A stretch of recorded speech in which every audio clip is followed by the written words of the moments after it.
Yang jadi masalah mereka tidak menyadari kalau di kripto turun 50% itu biasa. Di saham turun 50% kan bencana alam. Nah, ini. Gitu. Oh, berarti lebih ke infrastruktur. Tapi masyarakatnya siap sebetulnya? Belum. Menurut Mas? Belum. Kita itu baru sibuk jadi generasi TikTok. Belum lari ke sana. Mereka masuk ke dunia keuangan itu untuk judi. Karena pada dasarnya ingat pesan saya, mohon izin buat semua. Market yang punya loyalis yang bisa menyimpan barangnya dalam cukup lama. Dengan pemahaman ini untuk retirement saya, baru dia bisa stabil.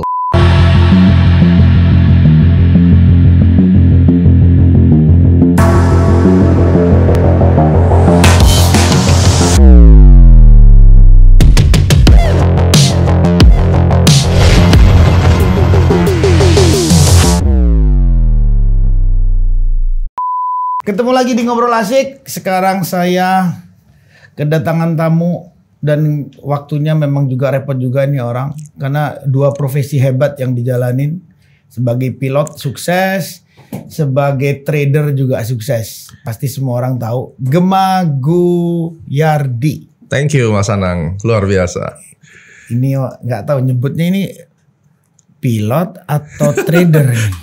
Wah, saya sih masih newbie apa aja lah. Kalau mah ketemu senior gue terus terang grogi. Gimana?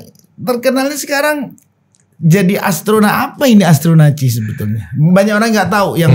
Yang di sini mungkin nggak, tapi di tempat lain mungkin banyak yang tahu. Tapi di sini saya nggak tahu. Astronaci itu sebuah metode analisis yang awalnya 2009 gue buat karena waktu itu saya jadi korban di pasar modal juga gitu. Jadi 2008 ya waktu market crash. Awal, jadi akhirnya gue bikin karena analisis betul. Sampai kita berpikir tuh sebenarnya kalau waktu itu gue ngedelay nggak masuk dulu ke market, mungkin gue nggak mati gitu. Artinya kan kuncinya di time ya.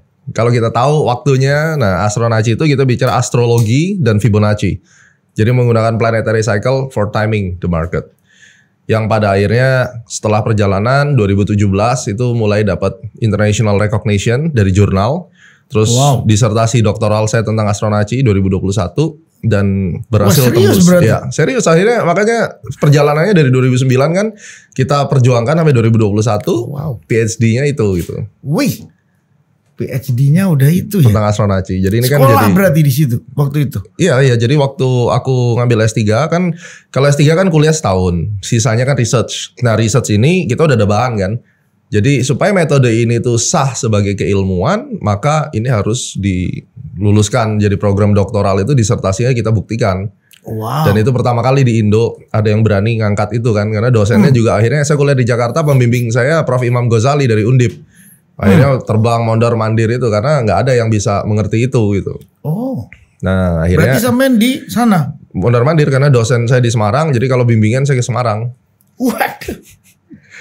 Biaya mahal ya? Lumayan. Akhirnya jadilah itu sebuah keilmuan kan. Yang astronaci ini? Iya, betul. Berapa pengikutnya sekarang? Pengikut sih agak susah kita hitung kan. Ini kan sebuah ilmu, sebuah paradigma yang... Nggak bikin sekolahnya terusin? Ada. Nah itu makanya dari sekolahan berapa orang? Kalau seluruh pengguna mungkin dari yang ada di kita, yang terdaftar di atas 30.000 ada kali. Ya, total. Tapi yang certified, yang bener-bener kayak ngambil certification... Per sekarang mungkin udah 600-an orang. Wah, karena itu kan setahun, terus kemudian ada ujian, kan? Ya kayak kuliah. Ya itu yang certifiednya gitu. Jadi itu nanti bisa dijadikan untuk dia jadi trader. Jadi analis, trader, dan kita bersyukur industri di Indonesia udah cukup menerima. Jadi beberapa mereka apply ke sekuritas gitu, mereka tahu ini anak dari CET. Nah mereka mostly welcome and get well paid gitu. Wow. Ya itu kan berarti satu hal belajar. Kalau Mas Anang anytime. Wah ini perlu nih aku punya ilmu ini. Enggak bener tertarik karena aku di kripto. Iya. Ya kan aku di kripto, aku bermain di sana. Ya kayaknya perlu juga ngerti itu gitu. Iya, waktu itu dibuat awal mula kan nggak ada kripto waktu itu, masih awal-awal kan belum ya? Kan. Itu nah, berapa sih, Mas? 2009 kan Bitcoin baru lahir. Baru Indonesia kan 2014 kan mulai kripto. Setelah itu banyak yang tanya, bisa nggak astronaci ilmunya di-apply? Ternyata ya bisa. Kita coba di Bitcoin. Kita ke Bitcoin dan cycle-nya ada. Jadi kayak misalnya Mercury Jupiter cycle itu bisa menyebabkan pembalikan arah di Bitcoin. Iya. Tapi itu bisa dibilang always atau enggak? Kalau kita bicara probability dalam statistik, Ya kan, kalau kita bicara winning rate-nya di atas 80% atau 80% dari total sampling dia mengalami Ya, pembalikan arah berarti bisa dipakai. Nah, terus kalau begitu enak orang trading di Bitcoin kaya semua dong. Harusnya iya, asal sabar ya. Dan kita kan pakai daily time frame. Betul. Nah, satu cycle didapetin, nanti kita cari. Misalnya sampai ketemu puluhan cycle ya sebenarnya kita trading tinggal nungguin momen-momen itu. Betul. Nungguin momen itu udah pasti menang. Dia berbalik arah misalnya nih, ya kan? Berbalik. Tapi memang bisa Gitu. dihitung Bisa, begitu. bisa. Market kayak gitu. Itu berarti format kan? Iya, cycle-nya dia. Berarti format kan? Betul. Formatnya begitu. Betul. Sama kayak ASICS misalnya, tokennya Mas. Nanti kalau misalnya supply demand-nya udah kebentuk sempurna, ya kan? Terus kemudian dia udah jalan, udah mulai rapi gitu gerakannya. Tanpa kita mengatur itu ada natural law di situ yang kita bisa plot. Natural law. Ini dia. Kita lihat nanti tanggal berapa pertama kali ASIC nih diperdagangkan, itu ada birth chart-nya, itu natal chart-nya. Jadi pada hari itu tuh alignment planetary-nya gimana. Nah, itu nanti akan ngikut selamanya. Berarti dihitung mana yang turun, mana yang naik. Dibarengin sama Planetary-nya. Planetary, tapi bukan dihitung ini tanggal muda, tanggal tua, tanggal setengah muda, setengah tua, enggak. Enggak. Karena kan tergantung orang punya duit, enggak. Enggak. Jadi siapapun yang berkecimpung di ASICS itu kan nanti dia akan bikin ekosistemnya sendiri. Ada orang-orang yang nanti mengatur di sana. Nah, nanti ada cycle-nya khusus di situ. Nah, Itu kira-kira butuh bisa dibaca bahwa ini akan menjadi always, akan bisa jadi selalu pegangan. Itu setelah berapa tahun? idealnya sih kalau statistik tuh 5 tahun ya. 5 tahun itu dia udah jalan kan. Maksudnya totally cycle-nya udah jalan. Tapi buat saham-saham yang udah IPO, misalnya kayak saham, ya mungkin kita bicara periode 12 bulan deh. Itu udah kebentuk kan. Berarti waktu peristiwa Septembernya BTC terus sampai ke tahun yang sekarang. Waktu itu saya kebetulan ada predik. Jadi waktu di atas tuh kita iseng bikin karena market BTC bukan market saya waktu itu. Bahwa itu akan ada peak formation dan drop.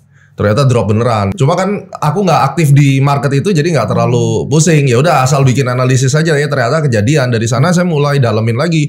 Ini cycle-nya Bitcoin bagus. Kalau Bitcoin bisa di cycling, di monitor nih planetary berarti turunannya kripto yang lain udah pasti. Ya pasti. Kan Gitu banyak aja. kan memang ke sana juga. Iya, benar. Hitungan-hitungannya ke situ juga. Betul. Pada saat di sana sudah dia panen, dia mulai nyisir yang kecil-kecil. Betul. Nah itu kan hukum alamnya. Iya. Jadi crowd behavior-nya pasti kena gitu. Pada saat dia punya duit banyak gara-gara ibunya, ya udah turun ke bawah turun dia. ke bawah. Dia ngelihat projectnya, cyclingnya benar, hantem aja. Betul. Pasti gitu. Betul. Jadi kita based on time pada dasarnya. Jadi fundamental kita udah pikir semua, itu udah oke Yes, semua. thank you. Berikutnya adalah bagaimana sekarang kita tahu timingnya. Tanggal berapa nih dia kena support atau resistance-nya. Nah, dia pembalikan arah yang kenceng ya kita tunggangin. Kayak IHSG kemarin 17 April saya keluarin konten. Lumayan sekarang yang nonton 200 ribuan udah. Bahwa tanggal 17 April saya udah bilang siap-siap market akan drop.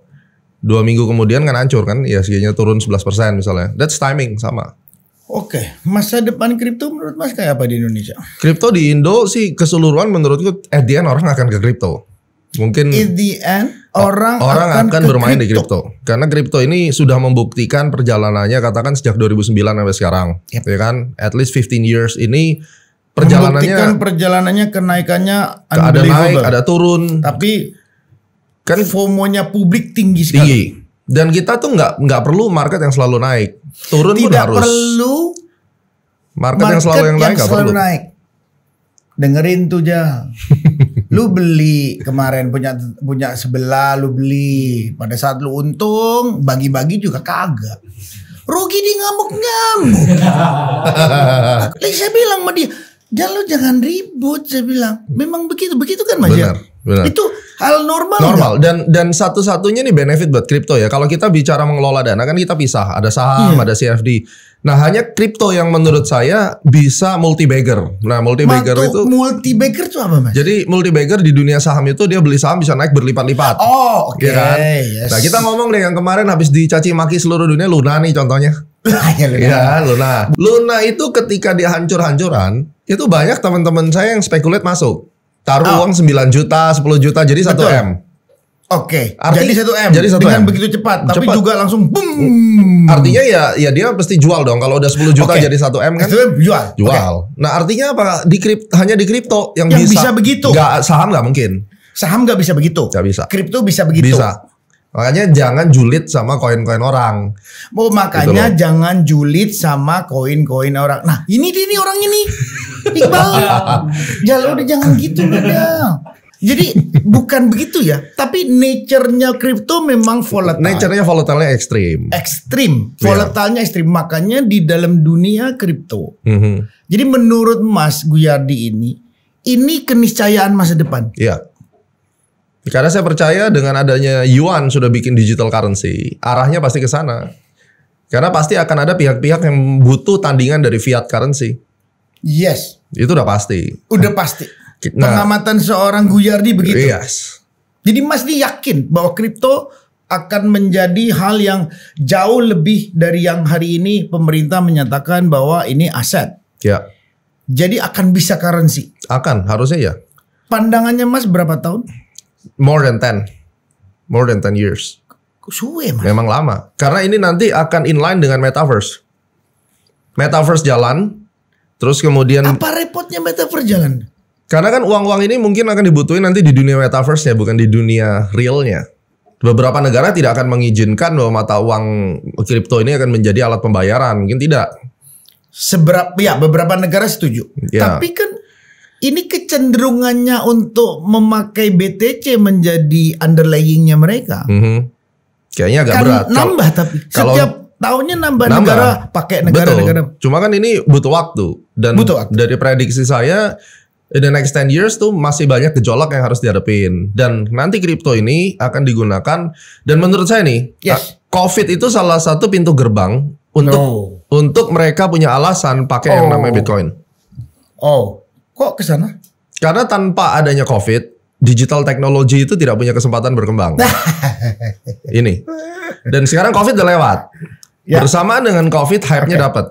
Oke. Dan mereka akan berpikir what the next move. What the next move? Ya, prediksi saya pasti akan ada policy daripada fiat money yang membuat mereka punya suara nanti bahwa supporting sistemnya harus menggunakan digital currency, salah satunya mungkin Bitcoin.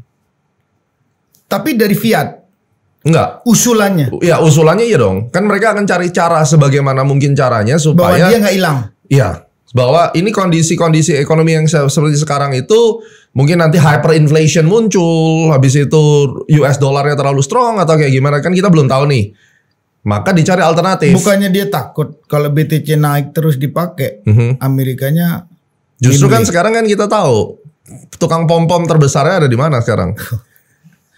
Nah, this is really serious game di mana saya melihat serious game karena mereka harus mencari reason yang besar bahwa stabilitas ekonomi ini tidak cukup hanya dengan fiat money. That's my prediction, bisa salah ya. Tidak cukup dengan fiat money. Mereka akan cari Berarti cara. akan begini. Beriringan. Nah, Prediksinya Mas begini. yes. Kan sangat ekstrim kan? Ekstrim. Artinya apa dengan fiat money, dengan interest rate Ini yang kan ada? kelihatan musuhannya. Betul. Gila-gilaan. Warren Buffett musuhan kemarin ngenyek-ngenyek, tahu-tahu dia beli saham Ya. di itu di mana banknya kripto. Naruh saham dia beli $1 miliar. Akhirnya kan kena prank nih. Habis itu marah-marah lagi, Marah-marah. dinyek-nyek lagi BTC. Pengikutnya yang radikal kan jadi bingung sekarang. Oke. Pengikutnya Warren Buffett yang radikal yang di Indonesia kan menyatakan bahwa kripto tuh nggak layak diinvest karena bapaknya mengatakan demikian. Iya. Ya, buktinya bapaknya beli.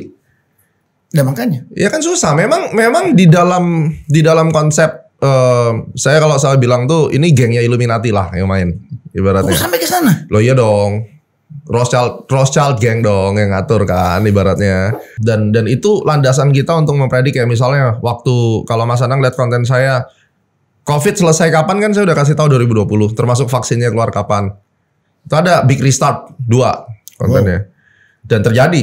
Nah, prediksi saya Aku itu lihat videonya. udah lihat ya. Bahaya sampean Mas. Jadi Jadi menurut saya Mas bisa. memprediksi itu. Iya. Jadi prediksinya seorang Guyardi bahwa gak lama dari 10 tahun kripto akan beriringan dengan fiat Iya. money. Bahwa fiat money harus ngalah berarti. Mungkin nggak ngalah, jalan berdampingan. Nggak akan mungkin fiat mengalah. Tapi mereka Tapi kan peruntukan use case-nya kan mengalah. Kalau Iya. ini akan disupport, oke, separuh dari negara di dunia ini. bisa jadi begitu. Atau mungkin Kan ngalah berarti. konsepnya adalah bikin dunia lain yang membutuhkan kripto. Berarti metaverse itu. Metaverse. Karena sekarang kan yang beli-beli tanah di metaverse benar-benar kejadian dan mereka tidak tarik. Itu waktu itu dibilang orang mimpi. Kenyataan jadi investasi. Kenyataan. Iya. Ternyata lebih mahal yang di atas dari di bawah. Mau ngomong apa? Indonesia akan ke sana kapan, Mas? Indonesia mau ke sana ini ngurus. Bukan. Ini teknologi. Indonesia tanpa sadar hari ini adalah termasuk pemain kripto yang sangat diperhitungkan. 41% penduduk rakyat Indonesia dari umur 17 sampai 75 tahun memiliki aset kripto. Mengerikan. 859 triliun per tahun. Betul. Per hari sekarang 2,3 triliun. Kalah kan IDX? Kalah jauh. IDX. Betul. Jauh. Bisa dilihat dari sini bahwa ini akan jadi momok baru metaverse Indonesia bisa. Karena penduduknya besar. Perputaran kripto kencang. Tapi masih wild. Masih belum ada orang. Gak pernah Mas ketemu dengan orang-orang yang tahu-tahu gerombolannya sampai nih nekat yuk bikin gila-gilaan yuk metaverse. Gak ada. Enggak, belum. Dan kenapa, Mas? Satu, internet di Indonesia masih susah. Loh kan sudah internet ngomong sudah internet desa kan udah sampai desa-desa. Tapi mereka kan beli paket-paketnya kan peruntukannya beda. Ini tapi kan terus murah sekarang.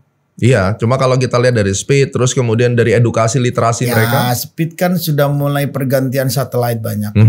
Nah berapa tahun tuh mau sampai bisa benar-benar katakan menyupport semua kebutuhan akan teknologi itu. Berarti lebih ke infrastruktur. Tapi masyarakatnya siap sebetulnya? Belum. Menurut Mas? Belum juga. Meskipun masalah urbannya menurut Mas belum. Kita itu baru sibuk jadi generasi TikTok.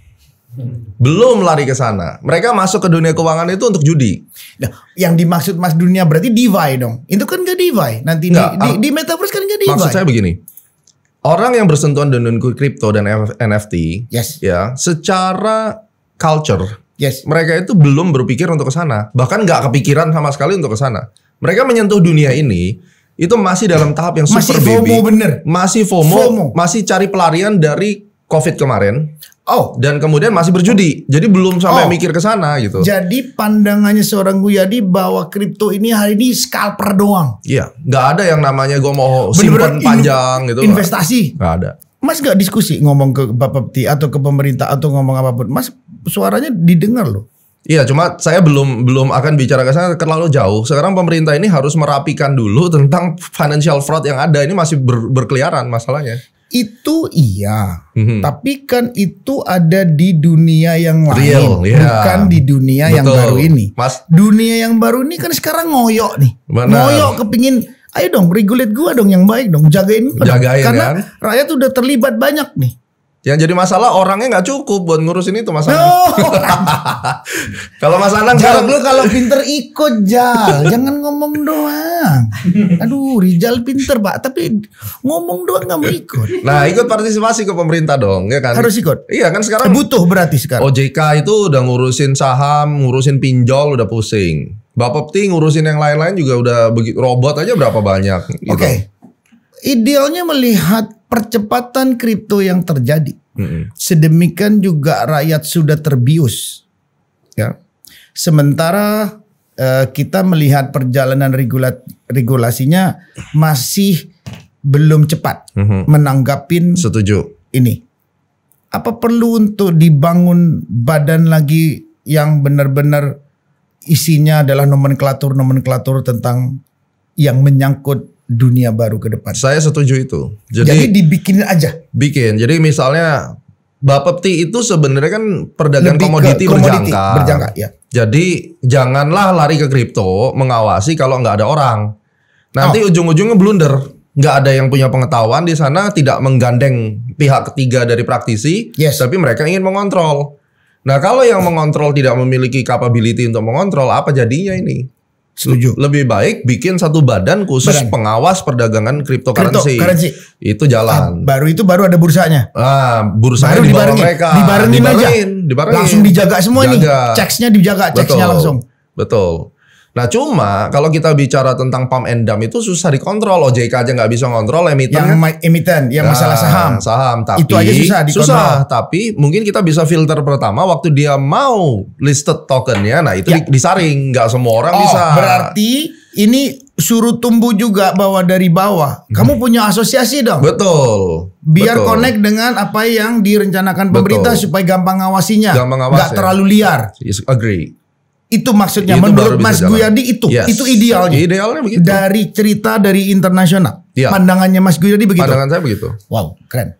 Ya kan? Bagus. Kalau enggak siapa yang mengatur? Ujung-ujungnya nanti yang token-token yang bagus Ya, jadi korban. jadi korban. Itu. Di akhirnya di food sembarangan Betul. gara-gara scalper. Hanya karena turun. Nah, ini yang jadi masalah. Oke. Saya rencana mau IPO, saya rencana mau terbitin token, tapi ngelihat dari yang kayak begini kayaknya enggak deh gitu. Kenapa? Karena market naik turun tuh biasa dan Anda harus menyadari. Market naik turun menurut Mas Guyadi di ranah investasi dan trader itu biasa. Biasa. Bukan menjadi terus barang yang harus berurusan dengan hukum. Tidak. Yang jadi masalah mereka tidak menyadari kalau di kripto turun 50% itu biasa. Di saham turun 50% kan bencana alam. Nah, ini makanya kan masyarakat harus tahu apa yang sedang mereka dagangin sebenarnya Yes. gitu loh. Berarti butuh kerjasama kolektif stakeholder kripto. Exactly. Atau bagaimana teman-teman pemerintah dan teman-teman asosiasi kripto sekarang, ayo duduk bareng yuk. Ya. Untuk ya apa ini kripto ke depan? ASIC keluar duluan produknya kan. Produk ASIC NFT-nya akan keluar pertengahan bulan depan. Mantap. Aku mikirnya rada capek memang karena aku tidak ingin bahwa ASIC nanti keluarkan NFT marketplace yang namanya pasar NFT. Terus loh kok gini doang? Ya, Kalau gini doang, ya ngapain ke sini? Ke sono aja. benar. Aku nggak mau itu. Jadi udah selesai, konsepnya udah selesai semua. Tinggal ya ngatur tokenomik aja. Karena bagaimana ekosistem di dalam situ, pemilik karya, pembeli karya, semua mendapatkan kue yang tepat. Betul. Karena this is blockchain, Ya. gitu ya. Udah no intermediary. Ya, Berarti intermediary harus bagi dong ke pembeli. benar. Gitu. Kalau di lagu, ya intermediary bagi dong ke fan. Ya. Nah ini jadi aku lagi gabungin itu semua, bahwa fans akan dapat keuntungan gara-gara dia FOMO ke artis, bantu artis promo, dia juga dapat duit, akhirnya itu akan jadi hidup Iya. komunitasnya. Nah, Bahwa bukan artis doang dapat duit, ya. fan dapat duit. Fansnya dapat. Yes. Nah, sekarang semua orang tahu siapa Mas Anang. Apa lagu yang Anda pegang nggak jadi di dunia entertainment.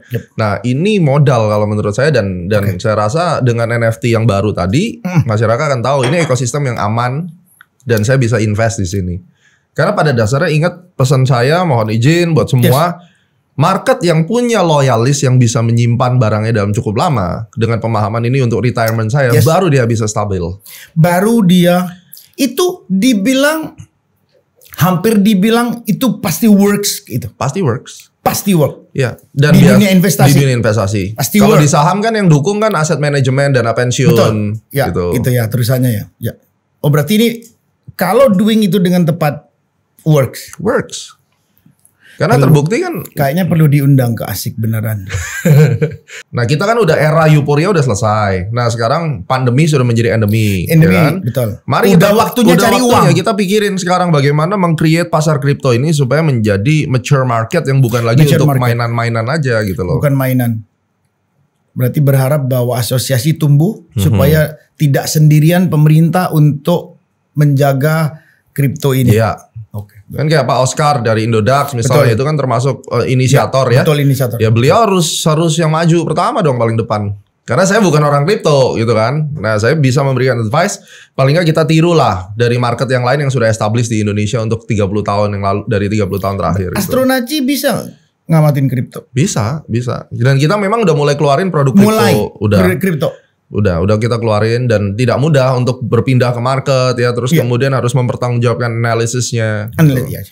Kan ini cuman hanya istilahnya masukan. Ya. Tidak bisa jadi pegangan juga kan? Benar. Bahwa tetap Dior dibutuhkan. Benar. Dan yang paling penting adalah sadari bahwa market crypto volatility-nya itu gede sekali gitu loh. Jadi kalau Anda tidak siap ya jangan kesini. Nanti ujung-ujungnya kayak tadi, kalau cuan diam-diam, kalau kalah teriak-teriak di forum-forum. Jadi Astronaci pun juga akan merambah ke kripto. Dari sisi analisisnya. Ya, karena memang kita research company dan kita merasa koin-koin besar itu sudah harus masuk di dalam kita punya range, dan kita kan udah connect ke Bloomberg Terminal juga. Bloomberg Terminal itu platform yang bisa diakses seluruh investor di dunia. Dari sebulan $2.000 langganannya. Dan kita mungkin tahun depan sudah mulai publish report untuk Mas Crypto. ini kan sekarang sangat diperhatikan pandangannya. Aku Mudah-mudahan. termasuk aku. Aku Oke. setiap ngelihat punyanya Mas gitu ya. Kan udah banyak followernya. Dengan awalnya kripto hari ini, masih baby ini, nggak kepingin bahwa Mas akan bisa mereview bener-bener tajam gitu, bener-bener tajam, memberikan pandangan sehat. Untuk kripto. Ya, Tertarik. Saya mulai dari kripto besar dulu. oke. Karena kan Nggak mau yang ini akan mereview kripto dalam negeri.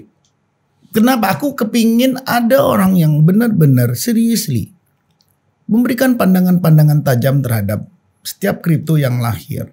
Karena kripto anak bangsa maksudnya. betul, Oke. karena ini juga menjadi masukan kepada publik. Ini gue layak invest apa enggak? Karena memang kadung FOMO-nya publik melihat volatile gitu ya. Tapi ya namanya orang untungnya juga gila-gilaan. Tapi kalau ini nggak volatile juga ngapain trader di sini? Exactly. Trader Kesaham tuh aja. hidup gara-gara volatile tersebut. Volatile, ya. Setuju. Itu kan Setuju, masalahnya benar. kan ilmu yang dibaca semua orang gitu. Iya. Wah di kripto aja volatile, cari duitnya cepat. Kan gitu kan? Hilang juga cepat. Ya, itu iya, harus. pastilah. Cuma itu nggak disebut Tapi biasanya. kan disebut untungnya ya ini. Jadi ini artinya Mas itu kan bisa banyak membantu dan menyelamatkan banyak orang dalam. Bisa. Saya memang ada rencana untuk review.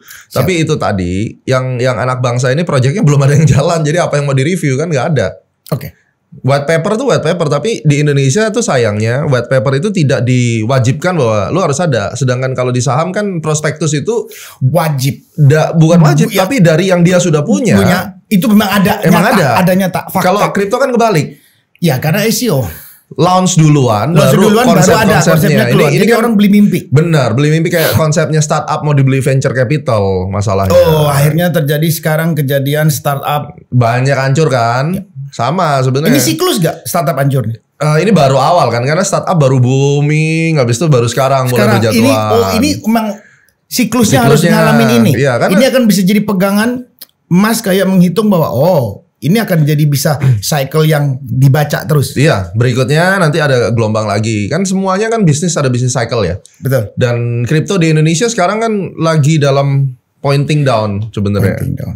Karena kan hype-nya yang kemarin tuh waktu Covid. Ya, Covid itu memang karena orang di rumah bingung cari Benar. duit, akhirnya dia pertaruhannya di situ karena Benar. dianggap volatile, menarik. Ya udah gue ngambil, gue trading 10 menit 1 jam dapat duit 10%, 5%, oke lah fine daripada gue tidur di rumah Benar, gak ada apa-apaan. setuju. Itulah yang membuat sedemikian cepat kripto aset di Indonesia menjadi Booming, sekarang kan? booming sekali, Booming, ya. 859 triliun. Jadi sayang kalau segera bahwa pemerintah nggak merapikan regulasinya dengan baik, mengajak para pakar merumuskan supaya nggak losing duitnya keluar. Benar.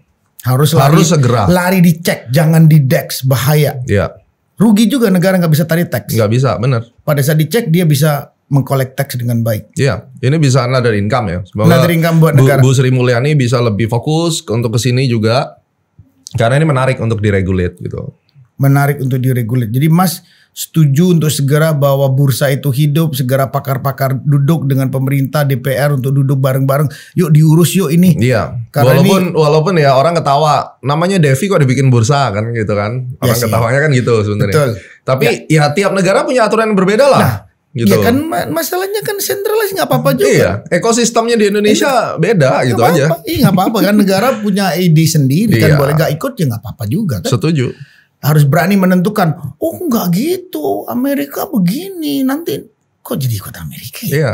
Dan kalau kita lihat ya di Amerika itu di shop-shop kayak di tempat laundry segala macam mereka ada mesin ATM-nya Iya BTC. makanya BTC. Ya Aku kan? bilang. Nah. Di Turki begitu. Sama. Di beberapa negara sudah, sekarang Bangkok udah mulai ada. Dan mereka udah bisa beli barang pakai BTC Betul. beberapa. Betul. Gitu. Kan Amerika belum seluruh negara, beberapa State doang aja tertentu, sedikit-sedikit ya. lah gitu istilahnya kan. Benar. Karena kan ya pemerintahnya masih ya maju mundur gitu. Just depend on the state sih sebenarnya juga. Tapi akan cepet dia. Ya pastinya cepat karena kan ada kepentingan lah. Nah Indonesia ini masih harus menentukan sikap menurut saya mau ngapain dia. Karena ini itu tadi saya selalu bilang akselerasi ekonomi digital tidak diimbangi dengan akselerasi law yang ada di Indonesia. Ya itu kan always begitu. Selalu. Gak mengidekan seorang Guryadi yang sudah pengamat dan sampai punya teori sedemikian rupa, sudah pengikutnya banyak sekali. Ya dicoba deh satu daerah deh. Ya si Bali gitu, coba gitu. Kan banyak orang bulenya gitu. Udah ada kan kayak kafe toko kripto segala macam. Makanya udah menyebutnya udah ada, tapi nggak bisa dipakai currency. Itu dia. Kenapa nggak dicoba aja bahwa oke, Bali deh boleh deh. Ya. Currency deh, bukan aset lagi. Ya aset dan currency lah, pokoknya dua-duanya bisa dipakai lah. Sebenarnya menarik sih, asal kalau dicoba gitu. Iya, misalnya kalau pemerintah mungkin mengambil jalan tengah untuk beli itu harus pakai rupiah misalnya. Yes. Iya kan? Jadinya divisa masuk. Masuk devisanya, bisa sih sebenarnya kalau mau diatur. Gitu. Satu provinsi dulu lah paling enggak untuk pariwisata kan, karena ini untuk menunjang pariwisata. Jadi yang memang ya kan ada 10 destinasi yang dibilang destinasi khusus yang disupport pemerintah pusat besar-besaran, Mandalika lah. Benar. Ya kan, Labuan Bajo lah. Ya udahlah daerah-daerah yang disupport CAC itu diizinkan currency. Make sense. Make sense. Nanti harus ajak Bang Sandi. Sampean kan ya kenal. Iya. Nanti kita ngomong sama Bang Sandi juga. Iya. Mas itu punya keilmuannya. Itu yang menarik. Dari seorang Guryadi itu memang dia melahirkan sebuah teori keilmuan yang sedemikian rupa sampai mendapatkan sertifikat gitu ya.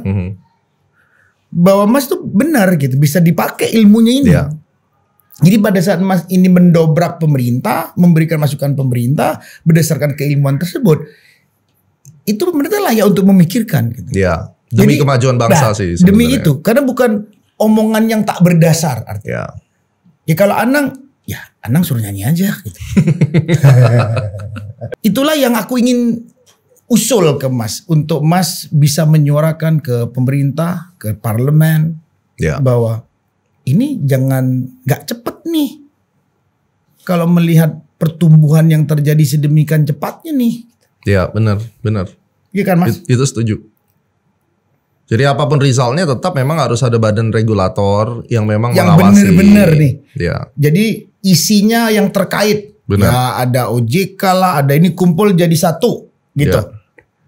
Kalau memang tetap bahwa ini sudah kadung Bapepti yang memegang juaranya kemarin ya sudah berarti melalui presiden kan sekarang masih menteri kan? Benar. Kenapa nggak presiden bikin perpres? Ya udah ini disupport oleh menteri ini kumpul ke sini. Ya kan nomenklaturnya nggak apa-apa Bapepti deh. Cuman ya support ya gitu. Benar. Ya usul lah Mas. Ya, sampai yang ngomong pasti keren. Mas. Insya Allah mudah-mudahan mereka mau dengar. Kalau Anang kan penyanyi. Sama lah saya siapa? Loh ya enggak. Aku kan bilang dasarnya Mas Guryadi tepat untuk bicara itu. Karena analisisnya. Ya. Jadi Mas ini akan terus serius di sini. Oh ya, ini hidup saya, passion saya. Berarti sekarang pilot hobi. Iya, pilot hobi dan jangan nyanyi ya hobi ya. Oh, enggak usah loh. Melo-melo aja enggak usah loh. Iya kan. Kalau saya terus sekolah lagi enggak mungkin. Kalau sampean tiap hari ke karaoke jadi penyanyi ntar. Ini Rijal tapi sekarang udah setahun enggak bisa juga. Enggak bisa nyanyi. Ya fales aja terus. Tempo saya bilang, "Jal, masuk ke kamar mandi." Masuk nyanyi. Masuk kamar mandi. Ini masuk nyanyi, maksudnya temponya pas. Enggak ngerti juga. Aduh, saya bilang ampun.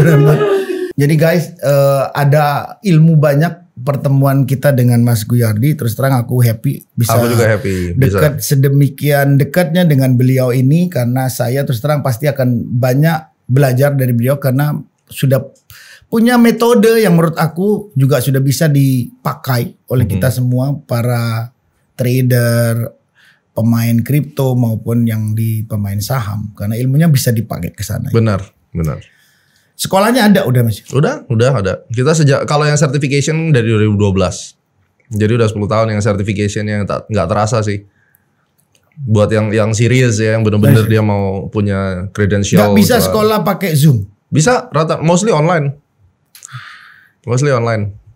Boleh deh. Aku nanti ngomong ya. Abis ini kita ngomong. Siap.